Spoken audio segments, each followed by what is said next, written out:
प्रधानमंत्री नरेंद्र मोदी ऑस्ट्रिया दौरे पर वियना पहुंचे। ऑस्ट्रिया के राष्ट्रपति से मुलाकात करेंगे पीएम। प्रतिनिधिमंडल स्तर पर वार्ता में शामिल होंगे। चांसलर कार्ल नेहमर से मुलाकात। वियना में दोपहर 1:30 बजे पीएम मोदी का होगा जोरदार स्वागत। प्रधानमंत्री को दिया जाएगा गार्ड ऑफ ऑनर। दोपहर 1:45 बजे ऑस्ट्रिया के चांसलर कार्ल नेहमर और पीएम नरेंद्र मोदी के बीच द्विपक्षीय वार्ता।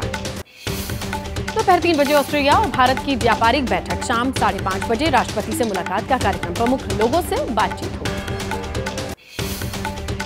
कार्यक्रम के आखिरी में भारतीय समुदाय के लोगों को संबोधित करेंगे पीएम। रात 10:25 पर पीएम का संबोधन होगा। रात 11:30 बजे भारत के लिए रवाना होंगे पीएम। प्रधानमंत्री नरेंद्र मोदी के वियना पहुंचने पर भव्य स्वागत हुआ। होटल पहुंचने पर ऑस्ट्रेलियाई कलाकारों ने पीएम मोदी के स्वागत में वंदे मातरम गाया। ऑस्ट्रिया के चांसलर कार्ल नेहमर की तरफ से पीएम मोदी की मेहमान नवाजी। ऑस्ट्रियाई चांसलर की तरफ से रखा गया रात्रि भोज। इस दौरान पीएम मोदी ने भारतीय प्रवासियों का अभिवादन किया। प्रधानमंत्री नरेंद्र मोदी को रूस का सर्वोच्च सम्मान रूसी राष्ट्रपति व्लादिमीर पुतिन ने प्रधानमंत्री नरेंद्र मोदी को Order of the Saint Andrews the Apostle से सम्मानित किया। मॉस्को में पीएम नरेंद्र मोदी पुतिन के बीच बातचीत। पीएम मोदी ने उठाया आतंकवाद और जंग का मुद्दा। कहा बम बंदूक से नहीं, बातचीत से संभव है समाधान। पीएम नरेंद्र मोदी ने मॉस्को के एग्जीबिशन सेंटर में एटम पवेलियन का दौरा किया। इस दौरान पीएम मोदी के साथ राष्ट्रपति व्लादिमीर पुतिन मौजूद रहे। मॉस्को में भारतीय समुदाय को पीएम मोदी ने संबोधित किया। कहा तीसरे टर्म में 3 गुनी ताकत से करूंगा काम। भारतीय समुदाय को गिनवाई सरकार की उपलब्धियां। मॉस्को के मेमोरियल पहुंचे पीएम नरेंद्र मोदी। पीएम मोदी ने शहीदों को श्रद्धांजलि दी। दूसरे विश्व युद्ध में शहीद जवानों को प्रधानमंत्री ने नमन किया। प्रधानमंत्री नरेंद्र मोदी ने रूसी सांस्कृतिक ग्रुप के कलाकारों से भी मुलाकात की। कलाकारों ने पीएम नरेंद्र मोदी के स्वागत में परफॉर्म किया था। यूपी और बिहार के लिए मौसम विभाग ने भारी बारिश का अलर्ट जारी किया। अगले 2 दिन तक ज्यादा बारिश की आशंका। पूर्वी उत्तर प्रदेश में 48 घंटे सावधान रहने की जरूरत। लगातार हुई बारिश से यूपी के पीलीभीत में शारदा और देवहा नदी का जलस्तर बढ़ा। नदी के पास बसे दर्जनों गांवों में बाढ़ आई। सड़कें, खेत खलिहान, लोगों के घर पानी में डूबे। पीलीभीत में मुसीबत बनकर बरसी बारिश से जनजीवन प्रभावित। डीएम आवास ऑफिसर्स कॉलोनी के भीतर भी पानी। अधिकारियों ने आवास खाली कर होटल में शरण ली। यूपी के पीलीभीत शहर में हर तरफ पानी ही पानी। बाढ़ की वजह से सड़कें लबालब। रोड के ऊपर कई फीट पानी बह रहा है। राहगीरों को चलने में दिक्कत। भारी बारिश की वजह से पीलीभीत शहर में जगह जगह जलभराव। अंडरपास के भीतर पानी। लोगों के आवाजाही में परेशानी। कई गाड़ियां इस अंडरपास में फंसकर खराब हुई।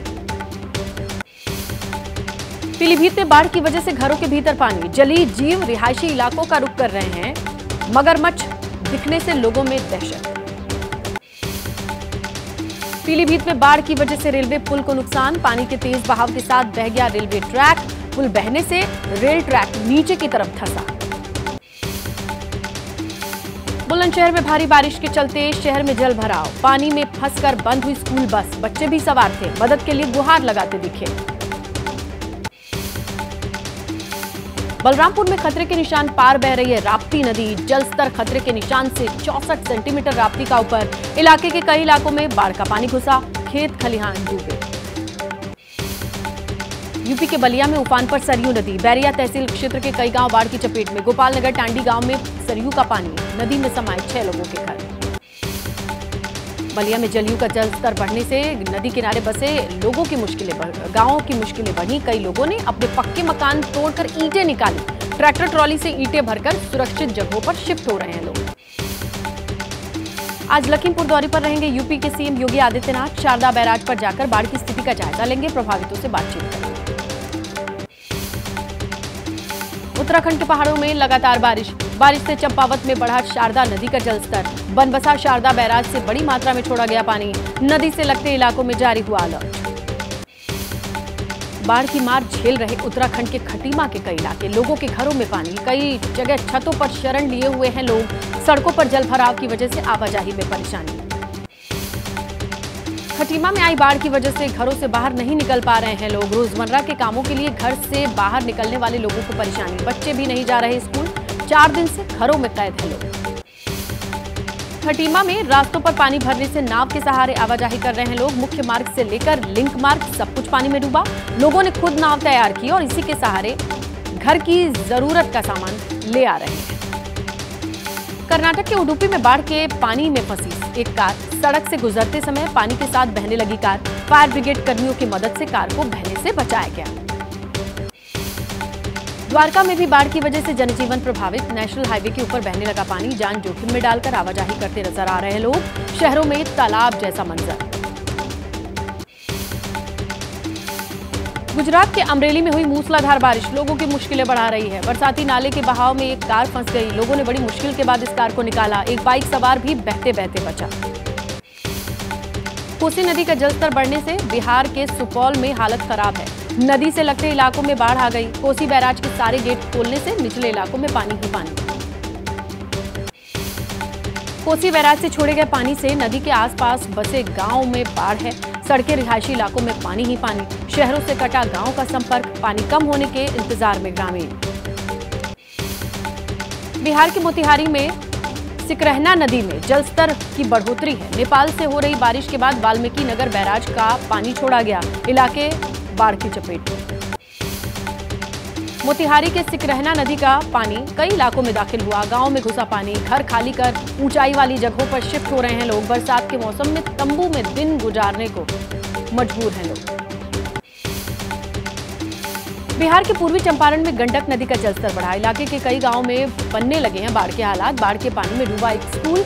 गांव को जोड़ने वाला लिंक रोड भी पानी में डूबा।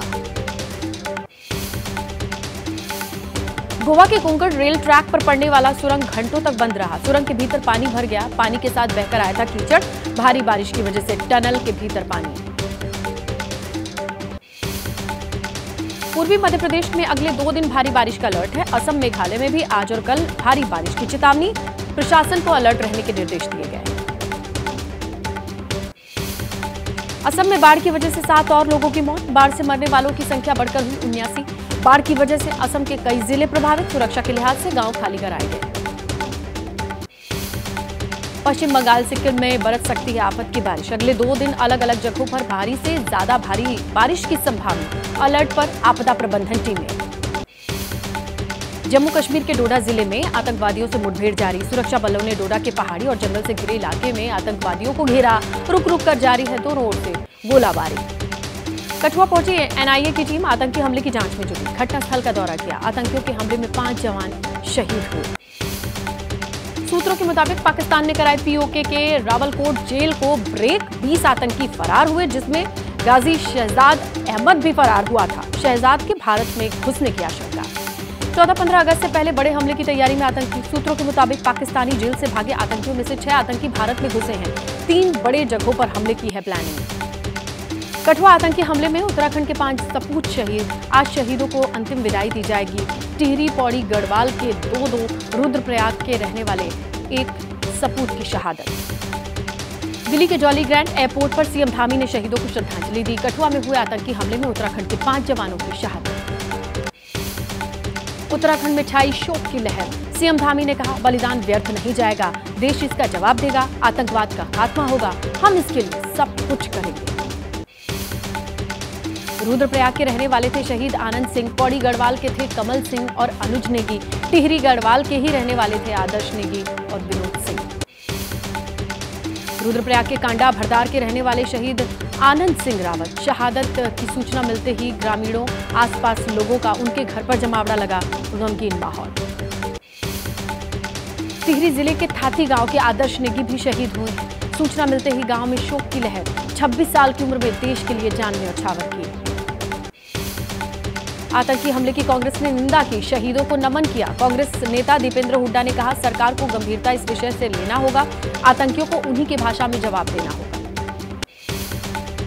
कांग्रेस नेता सचिन पायलट का बयान। संसद में सरकार दावा करती है कि जम्मू कश्मीर में हालात बहुत बेहतर है, लेकिन हमारे जवान शहीद हो रहे हैं। सरकार को जवाब देना होगा।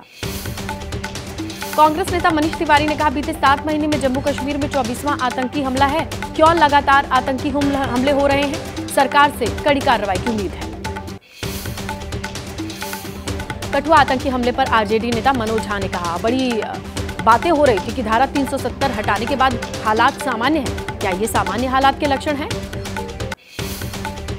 लोकसभा चुनाव के बाद फिर आमने सामने एनडीए और इंडिया गठबंधन। आज 7 राज्यों की 13 सीटों पर विधानसभा उपचुनाव के लिए मतदान शुरू है। 13 जुलाई को वोटों की गिनती होगी। उपचुनाव में पश्चिम बंगाल की 4, हिमाचल प्रदेश की 3, उत्तराखंड की 2, पंजाब, मध्य प्रदेश, तमिलनाडु, बिहार की 1-1 सीटों पर वोटिंग चल रही है। विधानसभा के लिए हो रहे उपचुनाव में बिहार की रुपौली सीट पर कांटे की टक्कर है। आरजेडी से लोकसभा चुनाव हार चुकी बीमा भारती का मुकाबला जेडीयू के कलाधर मंडल से है। एमपी के अमरावाड़ा में बीजेपी प्रत्याशी कमलेश शाह, कांग्रेस प्रत्याशी धीरन शाह के बीच चुनावी जंग। गोंडवाना गणतंत्र पार्टी बढ़ा सकती है मुश्किलें।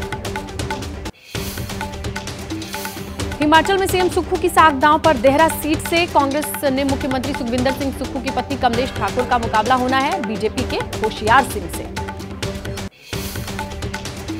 राजस्थान विधानसभा में डिप्टी सीएम दिया कुमारी वित्त मंत्री के रूप में आज बजट पेश करेंगी। बोली, सभी वर्गों को ध्यान में रखकर यह बजट बनाया गया है। राजस्थान में बजट सत्र के दौरान हंगामे के आसार। सदन में नेता प्रतिपक्ष टीकाराम बोले, पिछले बजट का 1% हिस्सा भी सरकार खर्च नहीं कर पाई है।